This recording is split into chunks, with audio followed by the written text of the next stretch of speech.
Fire, fire, fire, fire. Chat, buckle in! Oh no, so much danger. Danger time. Tasty coffee. Zach's law means that trolling anybody deliberately with the intention of causing them seizures is now a criminal offense. The crime was so shocking, a law was created in Rachel Hoffman's name. Innocent people were poisoned to death for no reason.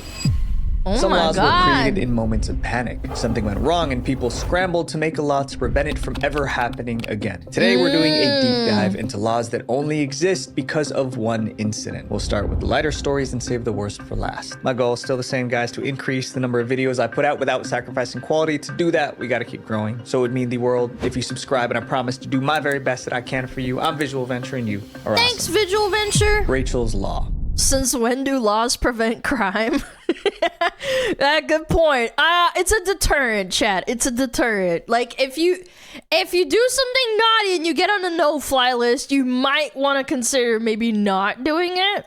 Rachel's Law exists because a young woman trusted the police, and that trust cost her her life. Whoa. The law is named after a 23-year-old Rachel Hoffman. Aw, In 2008, kitty. Rachel graduated from Florida State University. She was young and full of dreams. She wanted to attend culinary school and become a chef. Her mother later described her like this. She was beautiful, she was talented, she loved music. Aww. But Rachel had a secret. She occasionally used substances. Rachel was a pothead, and Rachel sold marijuana to her friends out of her home. That same year she That's graduated, crazy. Rachel's neighbors smelled pot coming from her apartment. They called the police. Officers arrived and searched her home. Inside, they I found don't think like doing a little bit of pot here and there is a fucking crime. I think pot is one of those things. It's like I don't think it's that serious. It's like you're injecting heroin or something.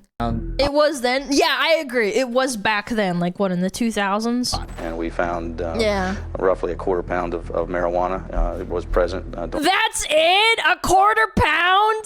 during a search warrant, for sure. And if But you just were to giving hold it that, a how much would that be? baggie? A bag. Rachel was baggie. arrested. She was facing a possible prison sentence. Chat. Come on, let's be like adults here. Like you could be like the most anti like pot person, but like a baggie of weed is like jail time is crazy. That meant her dream of becoming a chef was a risk. She was desperate That's for a way insane, out. That's actually. when the police made her a dangerous offer. Rachel was given two choices. She could fight the charges in court and risk prison, or she could work for the police as an informant. Afraid of losing everything, Rachel agreed to go undercover. In May 2008, detectives Over a baggie of weed, man. gave her an assignment. That's Police were sad. investigating two suspected drug dealers, but they didn't have enough evidence to arrest them. That's where Rachel came in. They asked her to pose as a buyer. She would meet the suspects in a park and purchase substances from them. Rachel was nervous, but detectives assured her that she wouldn't be alone. They promised that 18 officers would be nearby watching the park. Once the deal was done, police would move in and make arrests. And Rachel We have zero tolerance here, so it's not unreasonable. Okay, maybe I don't know. I think it's hard to say, like, in some countries, like, I feel like it's a culture thing, and there's, like, a shame behind, like, drugs in any capacity, and drugs are very stigmatized. I don't know. That's a tough one. Would go home, make dinner for friends, or go to a movie. The detectives You could say, gave like, Rachel alcohol's a gateway $13,000 drug too, and put a chat. listening device in her purse. She was now part of an undercover operation. Somehow, Rachel I feel like this is gonna go. I've never seen this before, by the way, but it feels like a horror movie where like something goes wrong. They find out that she's like a rat, and then they kill her. Hoffman ended up This on is the gonna front be- lines of the I f- biggest drug bust in the history of Tallahassee's police department. On the day of the meeting, I feel like Rachel that's met the what's gonna suspects happen. at the park, but they had a different plan. The suspects told her to follow them to a new location. Police tried to warn Rachel not to go, but technical issues prevented her from actually receiving that message. Oh no! She got into her car You and drove wearing a off. wire, Police you tried to fucking follow, rat! but they lost sight of her. That was the last time she was seen alive. Rachel and the two Oh, suspects no. arrived at the new location. medication, but they never planned to sell her anything. Their real goal was to steal her money. Then one of them noticed the listening device. The situation turned deadly. They realized Rachel was working with the police. Before she could escape, the suspects ended her. 2 days later, police arrested the suspects. Investigators from the Tallahassee Police Department. She shouldn't have died. That's so sad. Transported back to Tallahassee. They led us to Miss Hoffman's body. She is deceased. Both men were sentenced to life in prison. Rachel's tragedy caused outrage nationwide. Yeah, many people questioned how a so. young, inexperienced woman was sent into such a dangerous situation. Yeah, that's fuck.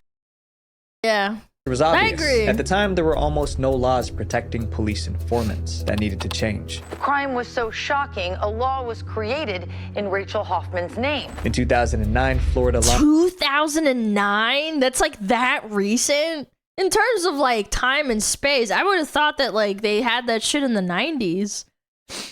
All for some fucking weed? Yeah, dude. One baggie of weed. Yeah, little baggie of weed, and now you're a police informant and getting into like drug deals. Lawmakers passed Rachel's law. The law requires police to explain that cooperation does not guarantee reduced charges. It also sets strict limits on how informants can be used. And before anyone agrees to help the police, they must speak with a lawyer. The law can't undo what happened to Rachel, but it helped thousands of informants understand the risks before saying yes. This next law was created because of ordinary people taking Tylenol.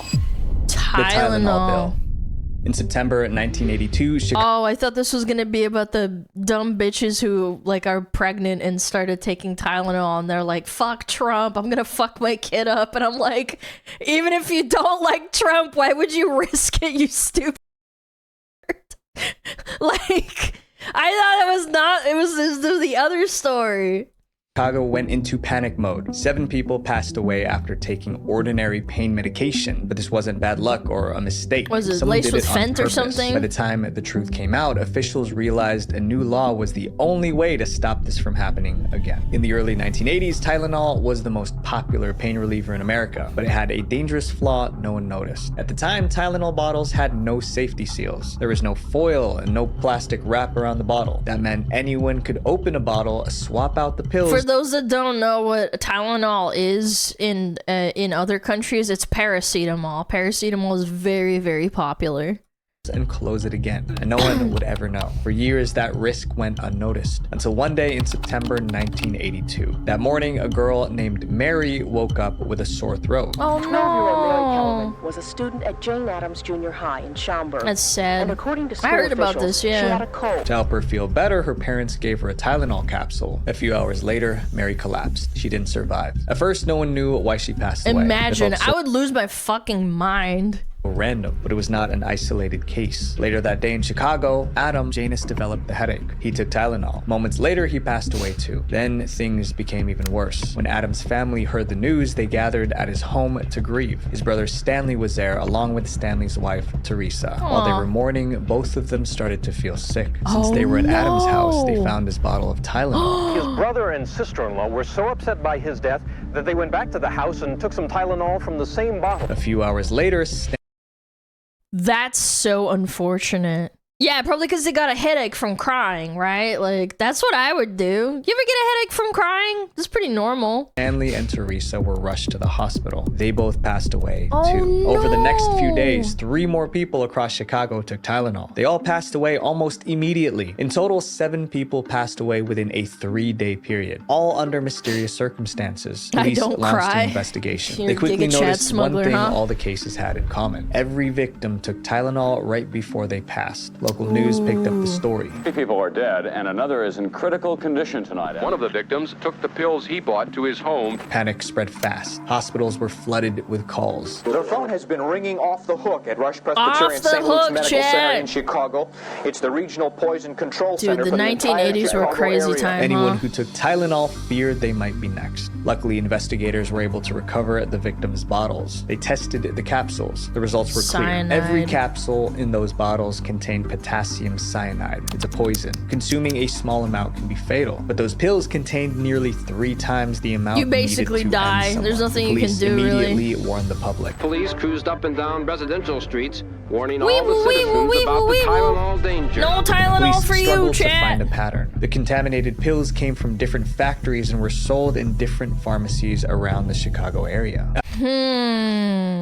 So it wasn't one dude that did it in one pharmacy? After investigating, the police reached a conclusion. Someone likely opened random Tylenol bottles in local stores. When no one was looking, So they he just removed did the it, real huh? capsules and replaced them with the poisoned ones. Then That's put the so bottles back fucked. on the shelves. And it was easy because the bottles didn't have safety seals. We don't know the extent of the contamination, so I think at this time it would be wise not to take extra strength Tylenol at all. Police alerted Johnson & Johnson, the company behind Tylenol. The company pulled every bottle from shelves nationwide. In total, 31 million bottles were recalled. But the real problem remained. In general, medicine bottles were still easy to open, and whoever was responsible could strike again. So manufacturers made a major change. They redesigned the Tylenol bottles with 3 layers of protection. First, a foil seal over the opening. Second, a tightly sealed cap. Third, a plastic wrap around the bottle's neck. We still if any have seal that was today, broken, chat. consumers would know immediately. This became known as tamper-proof packaging. In other countries they have that too.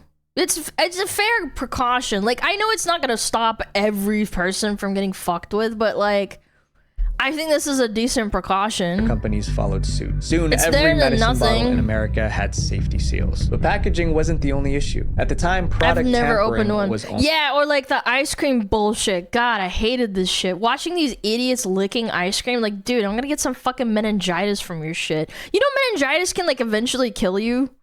a state crime. There If was no it's bad strong enough, you federal can die punishment. from it. That needed to change. In 1983, Congress passed what became known as the Tylenol Bill. The law made product tampering a federal crime. Good. Anyone caught could face Fucking anywhere good. from 10 years in prison to life behind Good. bars. The government Fuck yeah. Fuck those idiots. hoped this would discourage people from repeating that crime, but it didn't. 3 years later, in 1986, a woman named Stella Nickel wanted to end her husband, so she added deadly pills to his medicine bottle. Her husband passed away, but the police later discovered what she did. Stella Nickel became the first person ever convicted under the new law. She was sentenced to 90 years in prison for product tampering. So every time you see a Wait, but not for killing him?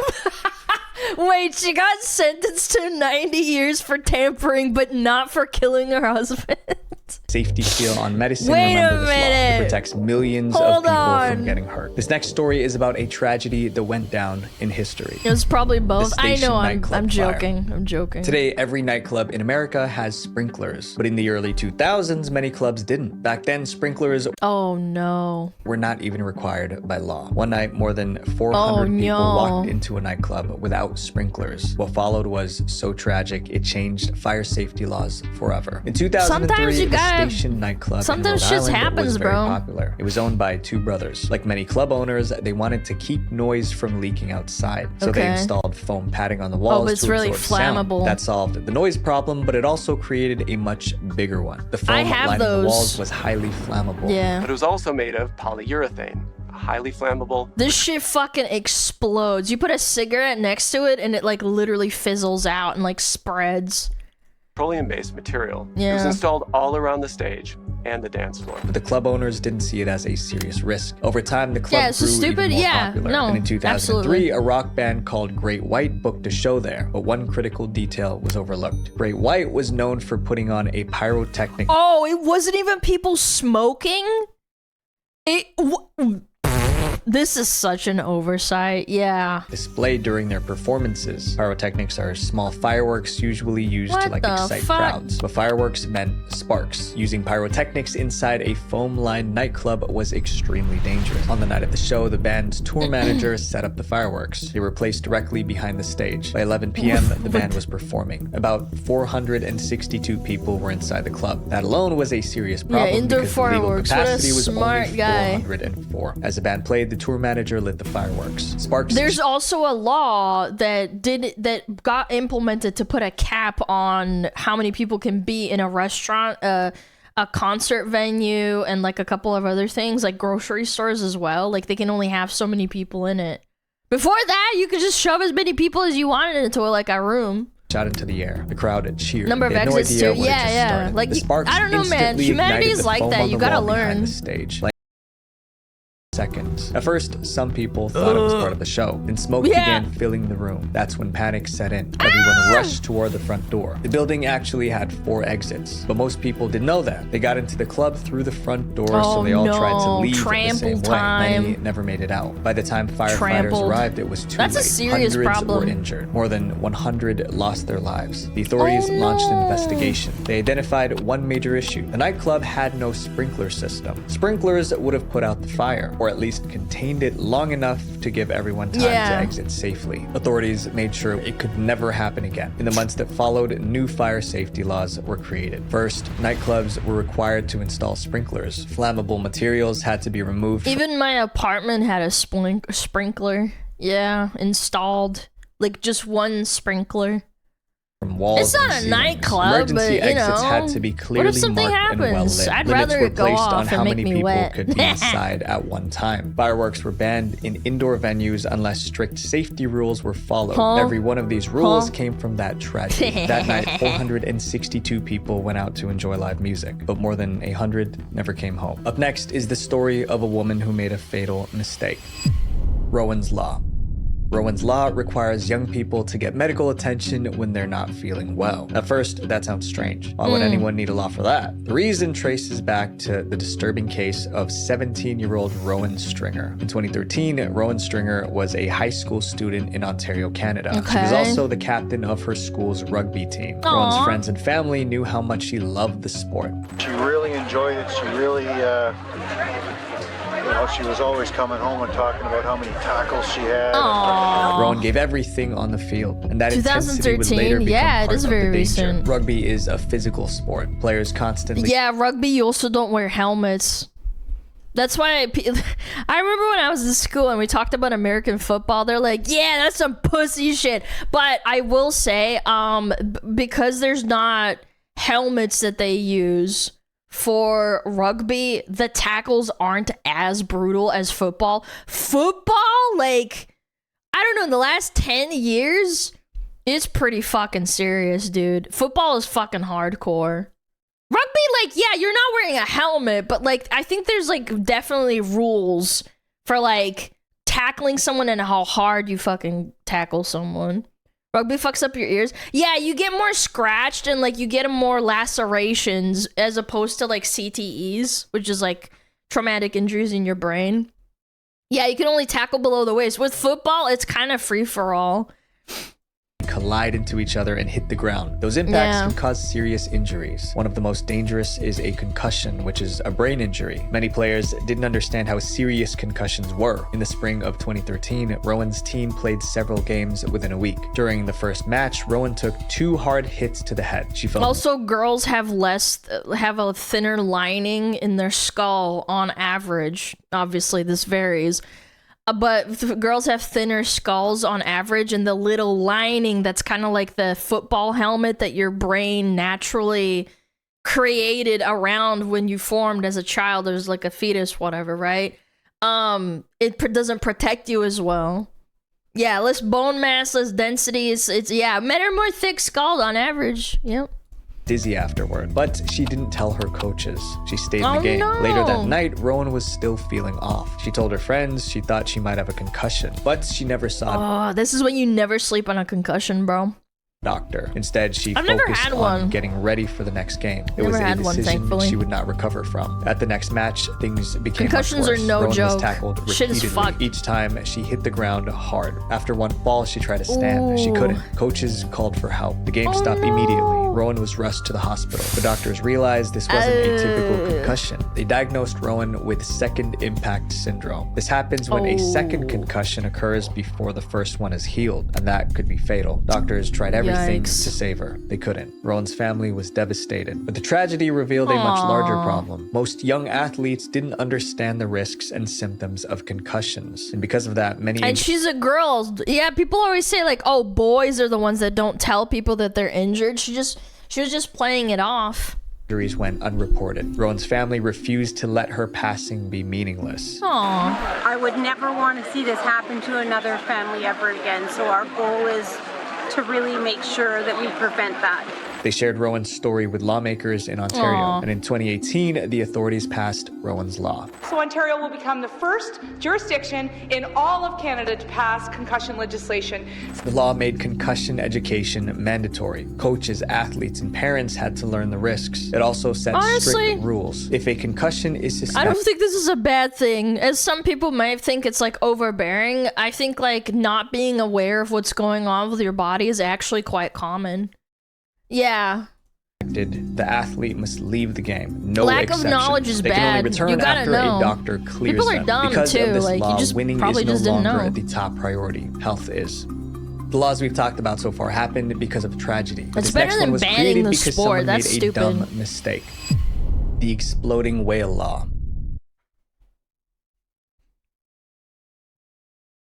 Pause. Is this for like not touching whales when they're like on the beach or something? Not pre-watched. I'm just guessing. Is it for like touching whales on the beach? Because like in New Zealand, we have beached whales. Me when your mom. No. I have an excuse. In New Zealand, you're not allowed to touch whales. You have to wait for like, because it builds up with gases and it's like disgusting, and basically like only animals can scavenge it or touch it, otherwise they can explode. But like, I didn't know that was a law. I thought that was like common sense. In 1970, put Oregon dynamite passed in the a very explosion. specific law. Do not use explosives to blow up dead whales. What? It's not even what I thought. Why in the world would You this put dynamite in the poor dead whale? I thought that was normal. be a law? Because it already happened once. Someone blew up a whale, and the result was a disaster. Oregon has a long coastline. Miles of beaches stretch along Only in America would you put dynamite in a fucking whale. the Pacific Ocean. But You beaches never come heard with of it? one No, constant problem. no. Marine animals sometimes wash up lifeless on shore. Usually they're small Yeah, it's and very easy common. to deal with. They can be tossed back into the sea. But sometimes Oh no, in New Zealand it's like a big deal. I remember watching TV and there's like a couple, like one, I think there's like 4 channels or 3 or 4 main channels that were like New Zealand like news, and like it was kind of a big deal. Yeah, like when a big whale washed up somewhere, it was like a big deal. People like talked about it and stuff. It's a very boring country, I'm not gonna lie. something massive washes ashore. And when that happens, getting rid of it becomes a serious problem. That's what Oregon faced on November 9th, 1970. That morning, a massive dead whale washed up on the beach. It was about 45 feet long and weighed nearly 8 tons. It was far too large to move, so it stayed where it landed for days. As the whale decayed, the smell became overwhelming. People could smell it miles away. Wow, miles away. Said, the Oregon State Highway Division not only had a whale of a problem on its hands, whale of a problem. A stinking whale of a problem. Local officials knew the whale so we gotta blow it up, chat. To go, but every option seemed impossible. Who's Burying the guy it that would be too suggested difficult. this They would have to shit? dig a massive hole on the beach. Towing it back out to sea wasn't realistic either. It'll rip so apart, Oregon authorities too. held a meeting to decide what to do. An engineer named George Thornton had And he said, put the dynamite in the whale hole and just blow it up. an idea. It sounded like a good plan, but in reality, it was a terrible idea. George's plan was simple. Use dynamite to blow the whale into small pieces, and birds would eat what was left. Imagine being on the committee with this dude. I'm still Team George. Yeah, this guy did nothing wrong. He just thought what was best for it, dude. And clean up the beach. George was an engineer and had experience using explosives on highway projects. Not on a fucking organic, like, thing, though. He figured blowing up a whale wouldn't be too different from a boulder. That assumption didn't hold up. On the day of the blast, hundreds of spectators gathered on the beach. Oh my Everyone God. stood what they believed was a safe distance away. A Do we not understand how physics work, bro?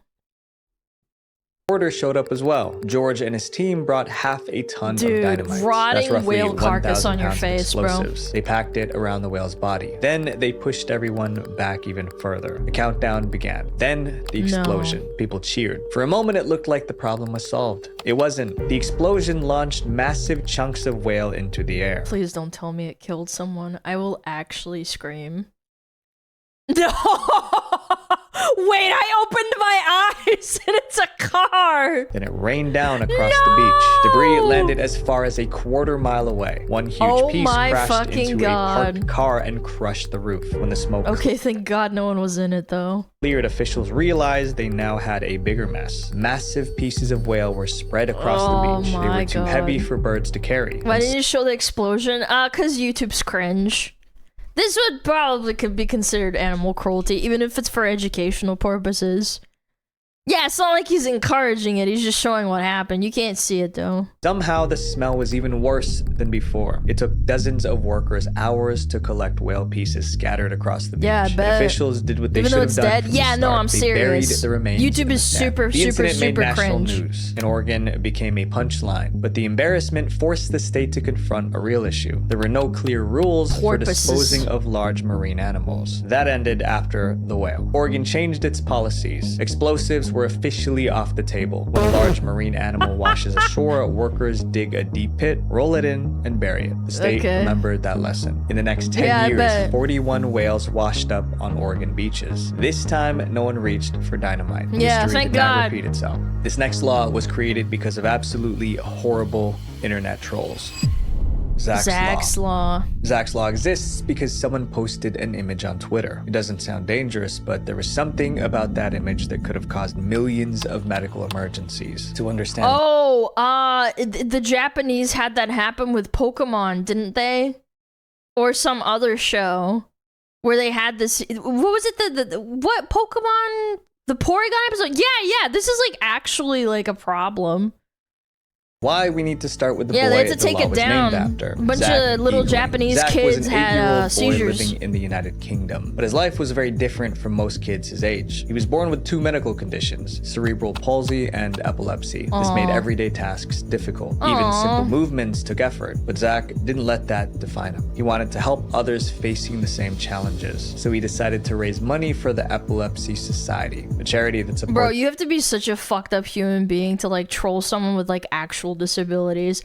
I'm all for fucking trolling like idiots on the internet, but like targeting a fucking kid that is disabled is like you're going to a special layer in hell. people with that like condition. troll Zach me, planned don't a troll the sponsored kid. walk. He would walk 2.6 kilometers in laps around his backyard, and he was Aw. going to do it without his walking aid. Zach hoped it would inspire people to donate. It did. Unfortunately, it also inspired evil people to act. The sponsored walk was scheduled for May 2020. Zach's mother filmed him as he slowly moved around the backyard. It was his longest distance he had ever walked on his own, and he without a succeeded. walker. Right up to the wall. Good for him. Zach's fundraising feat raised over £21,000. The video of Zach's walk was shared on the Epilepsy Society's social media. It got a ton of views. Messages of support poured in. Then the internet showed its darker side. Internet trolls posted flashing images and GIFs on the Epilepsy Society's Twitter account. They knew exactly what they were doing. Flashing images it's not can an trigger accident. seizures in people with epilepsy. They tagged the posts with keywords that would be picked up by anyone who lived with the condition. Fortunately, Zach didn't have a medical emergency that day, but others weren't as lucky. Many reported seizures after seeing the posts. The Epilepsy Society reported the attack to the police, but officers said there was little they could do. There was no clear law against intentionally triggering medical emergencies online. That's when Zach's mother realized something had to change. Zach's family and the Epilepsy Society launched a campaign to protect people with the condition. There's a difference between like going on the internet and seeing something accidentally and like doing it on purpose, bro. Like the fuck, man. From online harm. What They the took their case fuck? to lawmakers in the UK, and in 2023, Yeah, these Zach's people law was suck, passed man. in the UK. Zach's law means that trolling anybody deliberately with the intention of causing them seizures is now a criminal offence. The law also UK can be places cringe, but I responsibility think on this is social pretty media valid. platforms. They must remove dangerous flashing content before anyone gets hurt. If they don't, they can face heavy fines. Zach's walk was meant to raise money for charity. Instead, it changed the law. Now, people with epilepsy have stronger protection online. You make me proud every single day. You drive me crazy. Yeah. But I think we are the best team ever. This next chapter is the reason why we have Amber Alerts.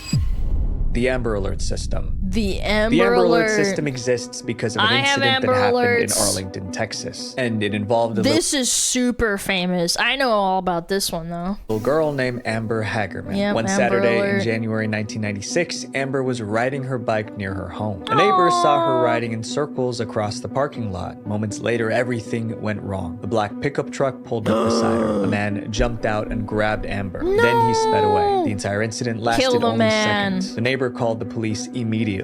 He gave a description of the suspect in his vehicle, but couldn't recall much else. And he run up behind her and grabbed her right under her arms and picked her up, and he turned around. Amber Alert's a W because I've heard so many cases in my state of people finding it through Amber, like through the Amber Alert system and getting those kids safe. And come right back to here. It might where not the truck save was, where every the door kid, but it opened, and helps a put her in the lot, truck. for sure. Police launched a manhunt right away, but the truck was already gone. The next Yeah. day, the entire community joined the search. Search teams combed through Arlington. Flyers were posted everywhere, but there was no sign of her. 4 days later, a man made a terrible discovery. Apparently he was walking our dog and he had looked over the fence and had saw something No. white, looked again and noticed that it was a body. Amber didn't survive. The community was devastated. That's As the horrible. shock settled, people began asking a painful question. What more 07 could have Amber. been done to save her? That question led to a powerful idea. On the day Amber was taken, most people nearby had no idea it happened. Life continued as normal. If people Yeah, I think like even though Amber Alerts can be sometimes annoying and stuff, but like I always check. I always do. I'm like, oh, is it in the area? If I'm out driving, because I walk my dog pretty frequently, like I know it's like a small area, but it still counts, right? knew what to look You for, never someone know, might have chat. spotted the You truck. never know. Someone might have called it in. Local They TV could and be radio near stations you. already had systems to warn people about severe weather. So why couldn't they use the same Yeah. system to warn people about kidnapped children? The Texas woman shared this idea with law Yeah, enforcement save the and kids. local broadcasters. They quickly realized she was right. Police and broadcasters collaborated to develop a public alert system for missing children. They called it the Amber Plan. Today we're unveiling the Amber Plan. Amber stands for America's Missing Broadcast Emergency Response. It was also named in honor of Amber Hagerman. When an alert is activated, it interrupts television and radio broadcasts. It appears on highway signs. It even pops up on phones. The goal is to get the public involved as fast as possible. It After matters. launching in Texas, the Minutes system matter. expanded. Unfortunately, I think the statistic is really, really high for if a kid gets kidnapped. When the criminal finds out that they're being hunted by the police, obviously, their chance of survival goes down really low. Nationwide. So you want And to be as since fast as 1996, possible. The Amber Alert First 3 system hours, has helped yeah, it's recover basically more than something really 1,200 insanely fast. Children. Sadly, the man who took Fucking Amber sick Hagerman has never sick been caught. fucks. This next chapter is about a building that people entered but couldn't escape. The Triangle Shirtwaist Factory. In 1911, many workplaces were dangerous, but few were as deadly as the Triangle Shirtwaist Factory in New York. Triangle? The factory occupied the top 3 floors of a 10-story building. Inside, Ooh. workers made I don't know about shirtwaists. this one, chat. Shirtwaists were a type of blouse popular with women office workers Oh, in the late 19th century and women. early 20th century. Demand for shirtwaists was high, so factories Okay. pushed workers hard to keep up. The work was exhausting, but Yeah, I workers had bet. little power to speak up. They worked 9 hours a day on weekdays and 7 hours on Saturdays. But the Oh long my hours weren't God. the worst part. Safety was. Factory owners wanted to stop workers from taking breaks outside. They also wanted to prevent theft and So it's just like Amazon. discourage union Fuck. activity. So during work hours, they locked almost all the factory doors. Oh, this is literally Amazon.